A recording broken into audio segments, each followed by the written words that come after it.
Imagine you're a medieval farmer in early 1315. The air still has that sharp winter bite, but you're already looking ahead to spring planting. You've got a few sacks of grain left from last year's harvest. Not much, but enough to keep the family going until the next one. The plan is simple. Plant the seeds, pray for decent weather, and hope no passing lord decides your barn would look better in his pantry. That was the rhythm of life. Plant, pray, harvest, survive, rinse, repeat. And then, just as the planting season begins, the weather turns against you like a spiteful heavy rains sweep in. Not the refreshing kind that makes the grass look pretty, but the relentless, sideways, mud-churning kind that soaks your clothes and your spirit. Fields become shallow lakes, and any seed brave enough to germinate quickly drowns.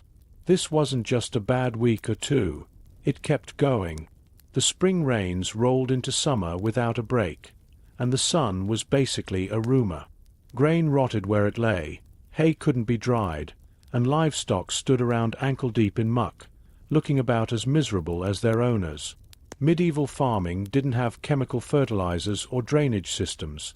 You had the weather, your back, and sheer luck. When luck vanished, so did your dinner. And here's the kicker. Medieval Europe was already stretched thin. Population had been booming for over a century, meaning farmland was being used to its limit. Even the rocky, less fertile plots were under the plough. This meant that if one harvest failed, there was no cushion, no hidden stash of food. Every loaf of bread had already been promised to someone's stomach. When the rain destroyed the crop, it destroyed everyone's food plan for the next year. By midsummer, food prices began to climb. At first, it was just annoying. A loaf of bread might cost a little extra, like when your favorite cafe suddenly charges more for oat milk. But soon, the prices shot up like they'd been catapulted. Grain became so expensive that the poorest couldn't buy it at all. In England, the price of wheat tripled. In some areas, it was 5 times higher than normal. Imagine going to the market and finding that your daily bread now costs more than your monthly rent, if you even had rent, instead of just a landlord who occasionally demanded chickens. As the rains continued, desperation began to creep in. People ate their seed grain, the stuff meant to be planted for the next harvest, just to keep from starving. It was a short-term fix that guaranteed long-term disaster. Farmers slaughtered animals they couldn't feed, which meant fewer plough animals for the future and less meat in the coming months. Then came the knock-on effects. Roads turned to sludge, making it harder to transport what little food there was. Trade slowed, and some areas were effectively cut off. River transport suffered too, as flooding and debris clogged waterways. The medieval supply chain, already fragile, snapped like a wet piece of twine. In towns, bakeries struggled to find flour. Inns had to scale back their meals, and traveling merchants became rarer. The wealthy hoarded food in storerooms and cellars, and rumors swirled that some lords were sitting on mountains of grain while their peasants wasted away. Was this true everywhere? Not really. But in famine, perception matters almost as much as reality, and nothing stirs resentment faster than the idea that someone's feasting while you're chewing on boiled weeds. Meanwhile, the constant rain wasn't just ruining crops, it was making people sick. Cold, damp conditions meant an increase in respiratory illnesses, fevers, and general misery. If you were already malnourished, your body had no reserves to fight disease. Hunger didn't just weaken muscles, it weakened communities. By late 1315, it was clear this wasn't a normal bad harvest. This was a continent-wide disaster in the making. France, England, the Low Countries, parts of Germany, Scandinavia, all were hit. Entire regions faced the prospect of running out of food before spring, and with no imports to fall back on, the situation turned grim. Remember, there was no global market to pull from. If Europe's harvest failed, Europe went hungry. Winter arrived early and cold. The rains didn't stop so much as turn into sleet and snow, freezing the flooded fields into sheets of ice. Whatever hadn't rotted in the summer now froze solid. Families huddled together in smoke-filled huts, rationing the last scraps. Bread was stretched with anything available, ground-up acorns, moss, even sawdust in some places. It didn't taste good, and it certainly didn't help your digestion, but it kept something in your stomach. The psychological toll was immense. Hunger gnaws at more than just the body. It eats away at patience, kindness, and hope. Theft rose. Small disputes turned violent. Villagers who once shared tools and labor now eyed each other with suspicion. Every mouth was competition. And yet, even in these dire circumstances, some people clung to normal routines. Churches still rang their bells, markets still opened, albeit with little to sell, and festivals went on in reduced form. Maybe it was denial, maybe it was faith, or maybe it was just the human instinct to keep life looking normal when it's anything but. By the end of that first year, the famine had already claimed thousands of lives, and the worst was yet to come. The seeds of disaster had been sown, and in 1316, Europe would reap a bitter, deadly harvest. By the end of that miserable summer in 1315, the rain had done more than ruin the crops. It had turned the very landscape into something unrecognizable. What had once been open fields, dusty roads, and grassy commons had been transformed into a continent-wide mud pit. Every step was a gamble. The ground was so saturated that your boots would sink with a wet squelch, and sometimes you weren't entirely sure they'd come back out again. If you were unlucky enough to lose a shoe in the muck, you might as well kiss it goodbye. Villages became islands in a sea of sludge. Dirt paths, the only roads most peasants had access to, were now ankle-deep bogs. Farmers trudged to their fields only to find them looking more like shallow ponds, the carefully planted rows of barley and rye now drowned under stagnant water. Working the land was almost impossible. The plough, normally a farmer's most important tool, was suddenly an anchor. Horses and oxen strained against the muck, often sinking in so deep they had to be dragged out by half the village. Even carts, loaded with what little food could be gathered, would tip over or get stuck, their wheels spinning uselessly while drivers cursed the weather and contemplated just leaving the thing there until next summer. The mud didn't just slow life down, it strangled it. Any attempt to travel between villages turned into a marathon of frustration. Messengers arrived late or not at all. Traders, unable to move their goods, simply stayed home, cutting off already strained supply lines. For peasants, this meant less grain at the market, fewer animals for sale, and no relief from the creeping fear of hunger. For soldiers, it meant the countryside was harder to patrol, so law and order began to fray at the edges. Bandits, it turned out, had no problem slogging through the mud if it meant robbing a cart full of food. Livestock hated it just as much as humans did. Cows stood miserably in waterlogged pastures, their hooves rotting from constant exposure to wet ground. Sheep, with their heavy wool, became soggy, miserable lumps. Goats, usually hardy and stubborn, retreated to whatever high ground they could find, bleating in protest at their new swampy homes. Horses, already overworked from the failed ploughing season, began to weaken. Without dry grazing areas, they lost weight quickly, and as much as farmers depended on these animals, the temptation to turn them into dinner grew stronger with every passing week. Even the buildings seemed to suffer. Timber houses sat on damp ground, their wooden foundations swelling and warping. In some villages, entire huts slumped or tilted as the earth beneath them softened. Roofs, beaten by months of rain, sagged and leaked, forcing families to set out buckets and bowls to catch the constant drip from above. Fires became harder to keep lit, as wood stored for the winter turned spongy and smoked more than it burned. The smell of wet, rotting wood became as familiar as the sound of raindrops.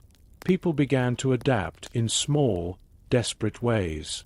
Makeshift walkways, planks or bundles of sticks, were laid down over the worst parts of the mud. Those lucky enough to have a pair of sturdy boots guarded them like treasure, patching them over and over again. Others simply wrapped their feet in rags and hoped for the best. Some households dug shallow ditches around their homes to try to redirect the water, though with the sheer amount of rain, these little canals filled almost instantly and sometimes made the flooding worse. The psychological toll was just as bad as the physical one. A muddy field wasn't just an inconvenience. It was a constant reminder that the harvest would fail. Every squelching step across a ruined pasture was a reminder that winter would be coming without enough grain in storage. The laughter and chatter that had marked the start of the planting season had vanished, replaced by grim silence and short tempers. Mud seeped into everything: your home, your clothes, your skin, and the dampness seemed to cling to your mood as well. And yet, the rain didn't stop. Day after day, the sky stayed the same lifeless grey, clouds hanging low enough to feel like they were pressing down on the world. The air smelled of rot, wet leaves, stagnant water, and spoiled hay. In some places, pools of standing water became breeding grounds for insects, making the already miserable summer even worse with swarms of flies and clouds of mosquitoes. Sleeping was difficult. The constant drumming of rain on rooftops kept people awake, and the cold seeped into their bones. By this point, some villages were becoming isolated entirely. Streams and rivers, swollen far beyond their banks, cut off roads and flooded bridges. If you wanted to get to the next town, you'd have to either wade through waist-deep water or risk crossing makeshift rafts and slippery planks. For those carrying goods to sell, the journey often wasn't worth the risk. And so, markets shrank, prices crept higher, and stomachs began to growl more often. It's hard for a modern mind to imagine how oppressive this endless wetness felt. Today, we grumble about a rainy week. But in 1315, the rain wasn't just a weather problem. It was an existential threat. Every drop eroded the year's food supply. Every muddy road cut off another opportunity to trade or gather resources. And the worst part, nobody knew when it would end. You couldn't check a forecast, you couldn't plan around it, you couldn't escape it. The world had become one giant, soaking wet prison. By the time autumn approached, the mud was no longer just a nuisance. It had become a silent executioner, trapping what little food was left in isolated villages, keeping people from working their fields, and ensuring that the famine to come would be deeper and deadlier than anyone yet imagined. And still, the rain kept falling, as if the sky itself was determined to wash medieval Europe right off the map. The first year had been brutal, but the second year, 1316, doesn't just carry the famine forward. It crushes you with it. If the last season felt like a strange, unfortunate twist of weather, this one feels deliberate. The rain returns before you've even had a chance to recover. The winds are colder, and every hopeful thought you allowed yourself over winter is drowned in waterlogged soil. You watch your fields vanish under standing water, the furrows you dug filling like trenches. The stalks that manage to push through are pale, stunted, and already rotting before you can even cut them. Grain you store in the loft sprouts in the dark, reeking of damp earth and mold, as if mocking you for thinking it might last the season. You start making choices you never imagined. The oxen go first, the ones that have pulled your plough for years. Then the horse. You tell yourself it's necessary, that the meat will keep your family alive, but a part of you knows what you've really done. You've eaten the tools that were supposed to get you through next year. The market has become a place you dread. The prices are worse than rumors warned, and everyone there has the same hollowed-out eyes. You see men you once drank with at the tavern shoving each other over a single loaf. You hear the miller's boy cry out when someone grabs him by the collar, accusing him of hiding flour. Nobody moves to stop it. You don't either. And the whispers. They find you even when you try to shut them out. Travelers who vanish without trace.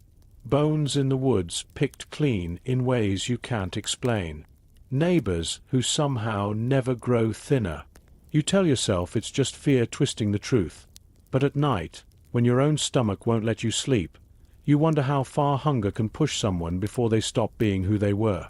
The church bells ring more often now, calling you to pray for forgiveness, to march in barefoot processions through the mud. You go, because everyone does, clutching a candle and muttering the words. But the sky stays the same dull grey, the rain the same cold sting on your face.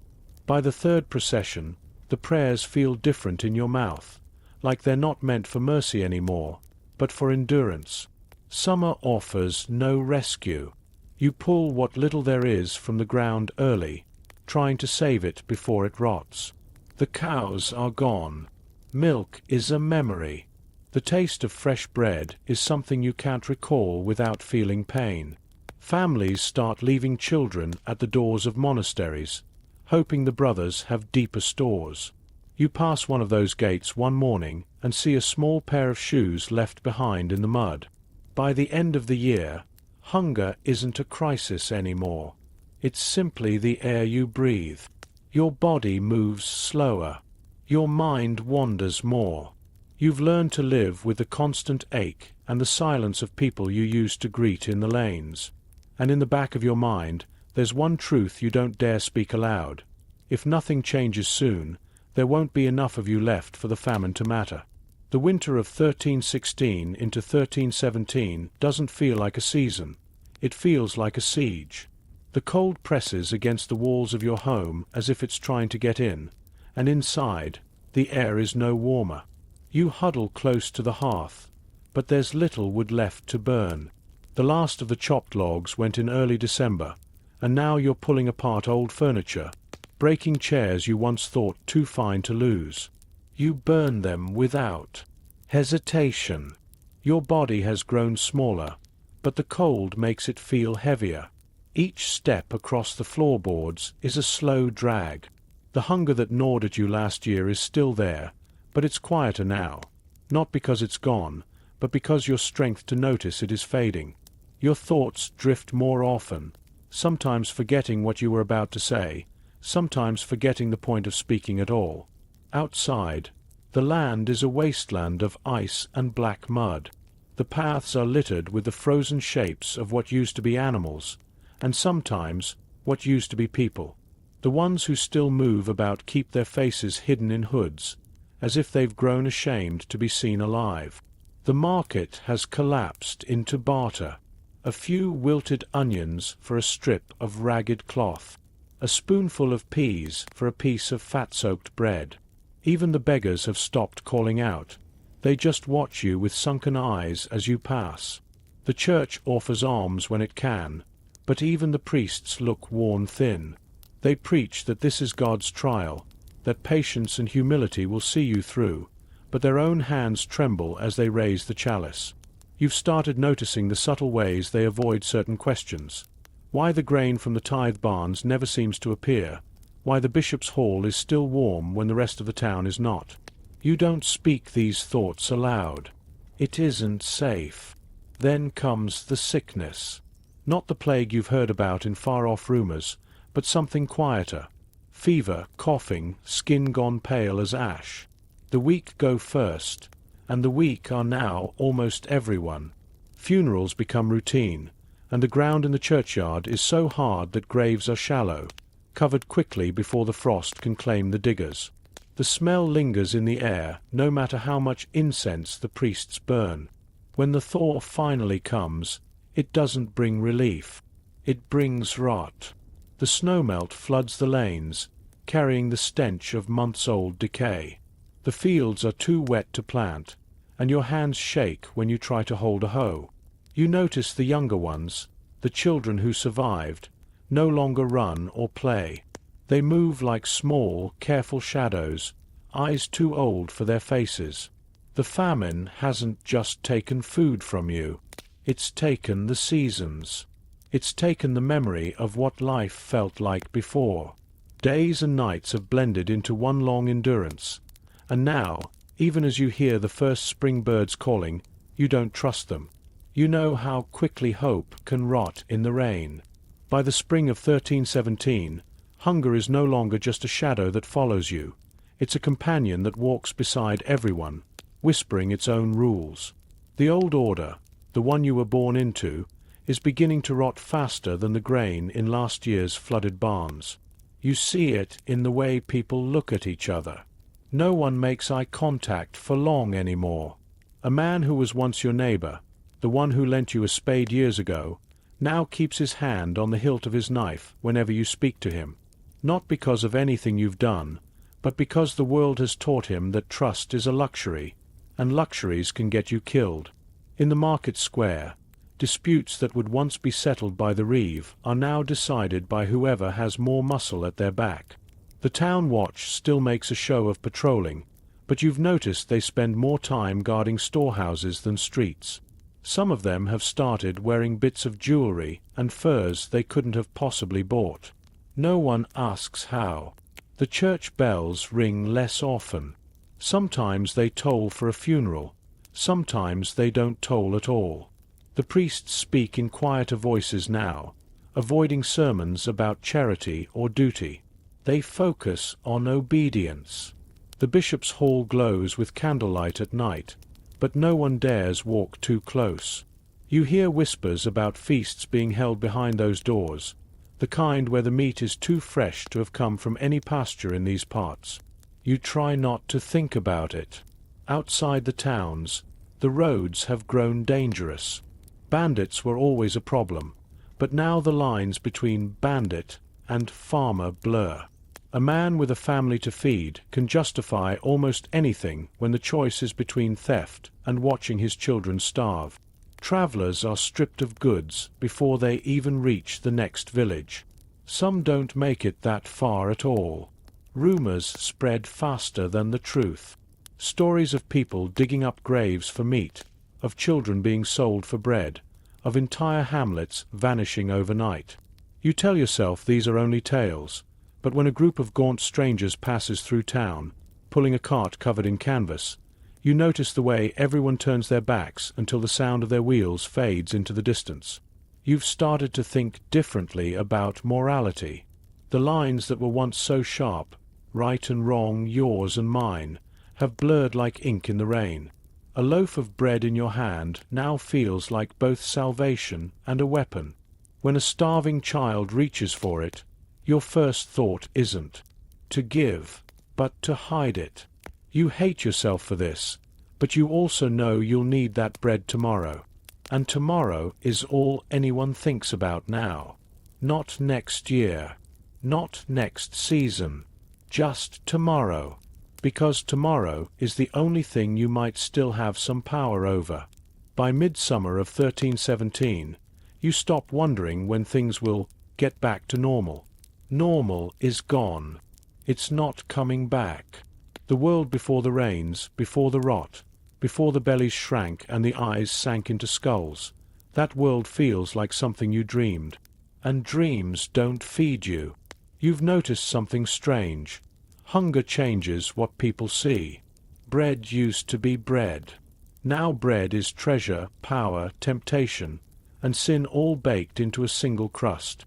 You catch yourself staring at a baker's stall the same way you once stared at a bonfire on a cold night, with longing so sharp it almost hurts. And the worst part, you're not alone. Everyone's gaze lingers too long, calculating, imagining. The weather, as if in mockery, teases you. A week of sun to dry the mud, then rain again to wash away the hope. The fields, patchy and limp, look like a battlefield after the fighting's done, empty, silent, dotted with the fallen. You try to work the soil anyway, because what else can you do? But the earth feels stubborn, as if it has made a decision and you're just too small to change it. Society has adjusted. That's the polite way of saying collapsed into something unrecognizable. There's still a king somewhere, technically. There are still lords in their halls and priests in their pulpits. But their words carry less weight than the clink of a single silver coin, or the smell of fresh grain. Disputes are settled not in courts but in barns, with whispered deals and hidden blades. And then there's the quiet. The kind of quiet you never used to notice. It hangs over villages like fog. No music from the tavern. No children chasing each other in the lane. Even the dogs bark less, because barking takes energy. You never realized how much life was in the noise until it was gone. You've started measuring time differently, not in months or seasons, but in how many days you can stretch a sack of barley. Not by feast days, but by the gaps between funerals. People rarely talk about the future anymore. They talk about what they had last winter, or last week, or yesterday. The future is too far away, and far away things feel like lies. One evening, you find yourself sharing a small meal with someone you barely know. A piece of bread, a sliver of onion. You both eat slowly, not out of politeness, but because fast eating means sooner hunger. For a brief moment, there's almost warmth between you, two survivors in the same storm. But the warmth fades when the bread's gone, and you both eye the crumbs like rivals. And in that moment, it hits you. This famine isn't just killing people. It's carving something out of the human heart. Not all at once, but slice by slice, until you can't remember what was there before. You start hearing rumors. Whispers carried on the damp wind, traded over guttering candles, murmured between those who still have the strength to murmur. At first, you dismiss them, the sort of desperate gossip that grows in any crisis. But then you hear the same story from 3 different mouths, and your stomach twists, not from hunger this time, but from knowing it might be true. Some have begun eating things no one would have considered food before. The list starts tame: moss, tree bark, boiled leather scraps from an old shoe. Then it grows stranger: rats, dogs, even cats, though catching one is harder than you'd think when you move like an old man and they move like lightning. People laugh about it, sometimes, but the laughter is the brittle kind, like twigs snapping in the cold. And then there are the rumors you don't laugh about, the kind where no one makes eye contact when they're told. About travelers who enter a village and never leave. About a family that lives deep in the woods, whose cooking fires smell wrong. About a mother who swore her child died of fever, but no one saw the burial. These stories are told quietly, with a pause afterward, as if everyone is waiting for someone else to change the subject. You don't want to believe it. You tell yourself you wouldn't do such things, no matter how bad it got. But hunger doesn't ask for your permission. It lives in you like a second heartbeat now, and each day it grows stronger. You've already eaten things you once swore you wouldn't. The line between never and maybe is thinner than you thought. Meanwhile, the church bells toll more often.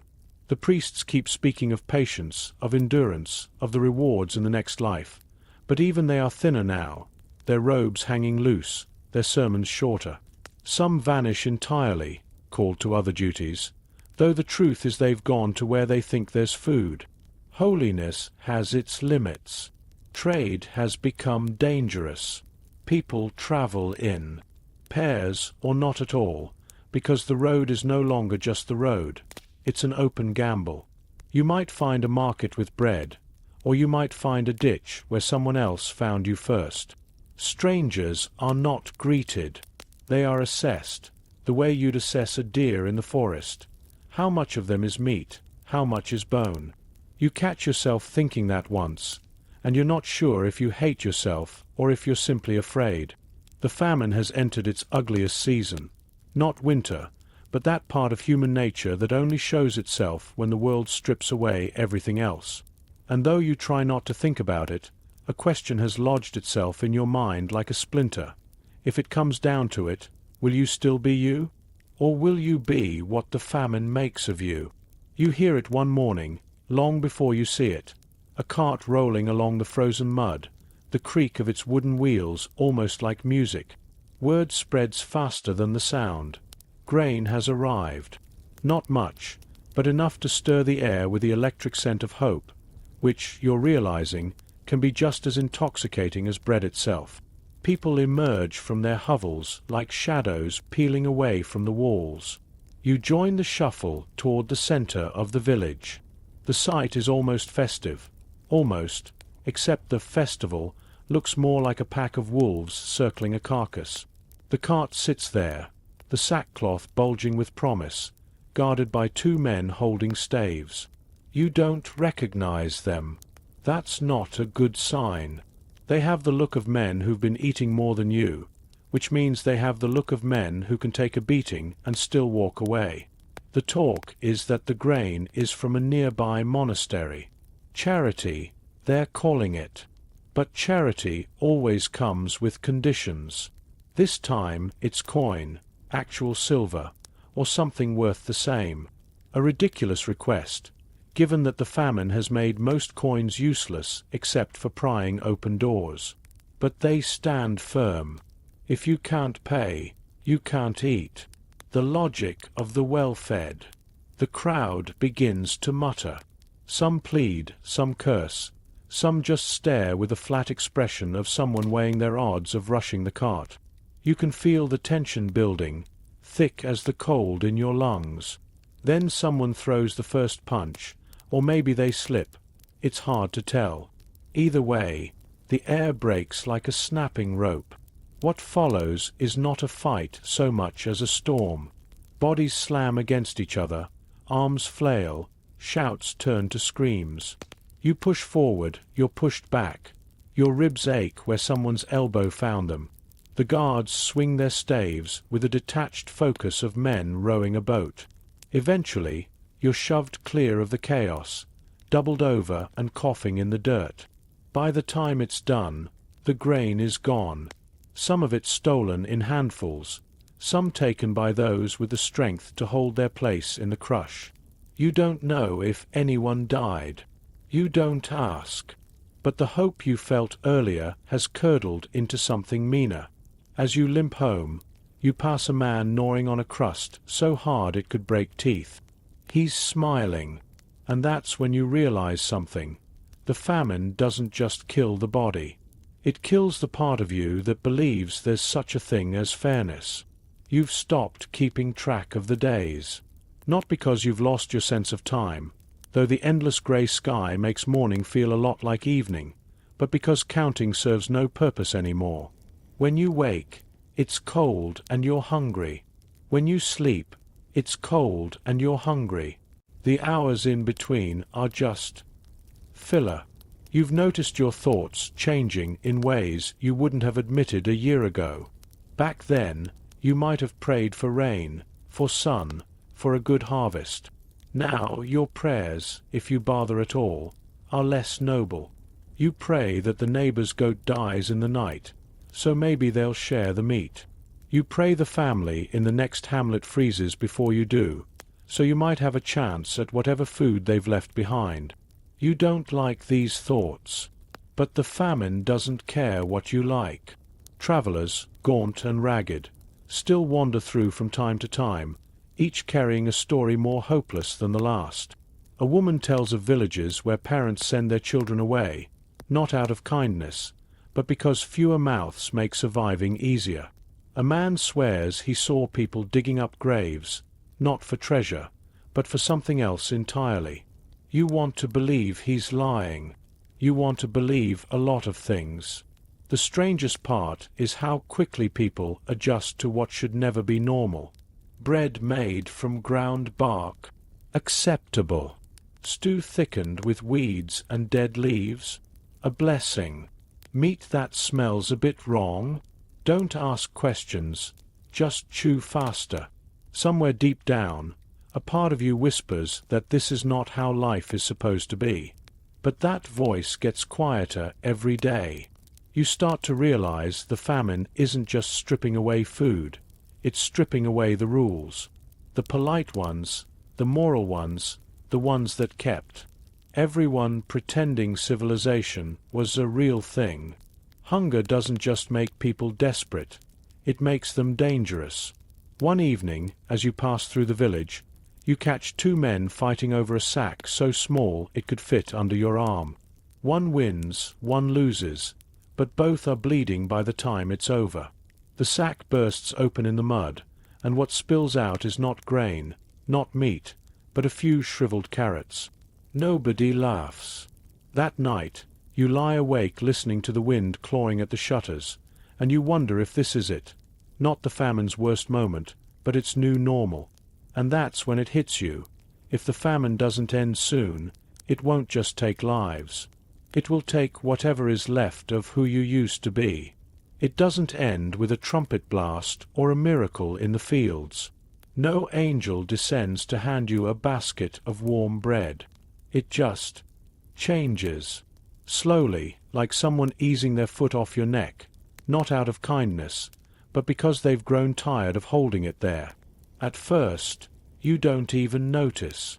One morning, the frost is lighter.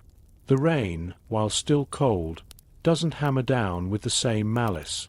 A few green shoots appear where there used to be only mud and bones. You see them, and your brain wants to leap, to shout, to believe. But you don't. Not yet. You've learned not to trust good news. Good news is usually just bad news with a time delay. The whispers start before the change reaches you. Villages to the south say their rye is growing again. A peddler claims he saw sheep with lambs in the meadow. You listen, you nod, but deep inside you think, we'll see.